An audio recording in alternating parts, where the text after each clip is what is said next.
de permanganate de potassium.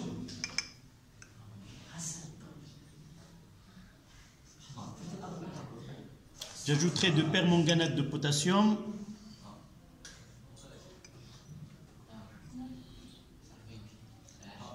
Je vais essayer jusqu'à épuisement des ions ferreux.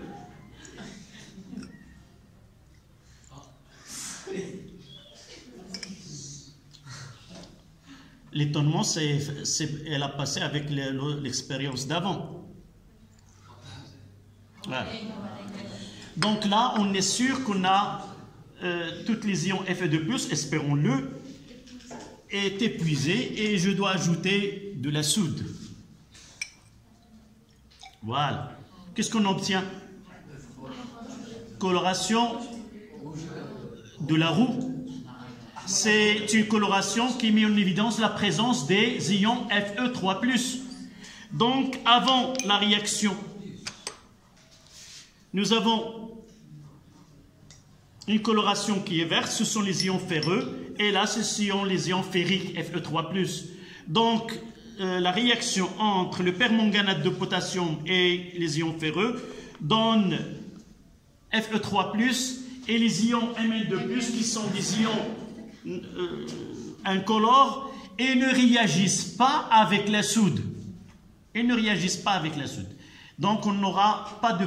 Si j'ajoute de la soude, il ne va pas réagir avec Mn2+, il réagira uniquement avec Fe3+. Voilà la première expérience qu'on va faire.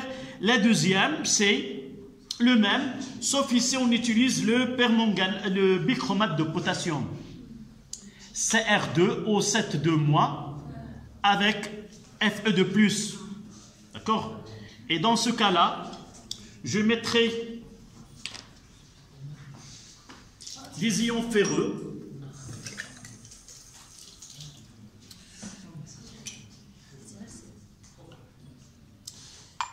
Et j'ajouterai le permanganate de potassium, pardon, le bichromate de potassium.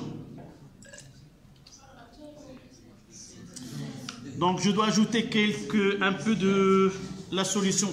J'ai dépassé. Là, c'est le bichromate, elle est en excès.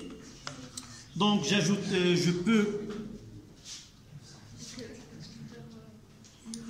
ajouter un petit des ions ferreux.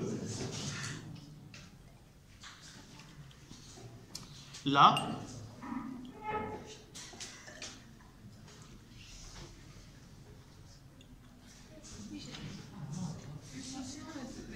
Quelle est la coloration? Elle vire vers le vert.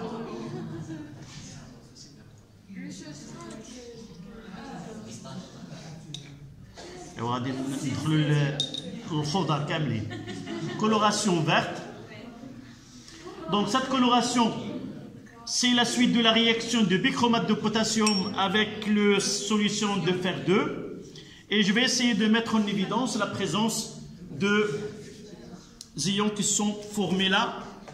Et si nous aurons la chance, parce que c'est une réaction qui est qualitative, je n'ai pas utilisé des quantités bien définies, et par la suite je vais essayer de connaître le produit, le conjugué des ions Fe2+, qui ont réagi là.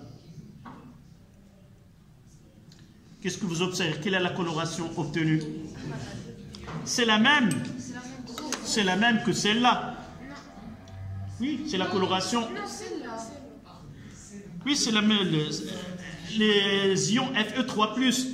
Une petite remarque. Les ions Fe2+, sont des ions instables. En réalité, il était avant, c'est une solution de quoi? De Fe2+. C'est facile de passer de Fe2+ à Fe3+. En la gardant uniquement sans que j'utilise une solution acide, dans ce cas-là,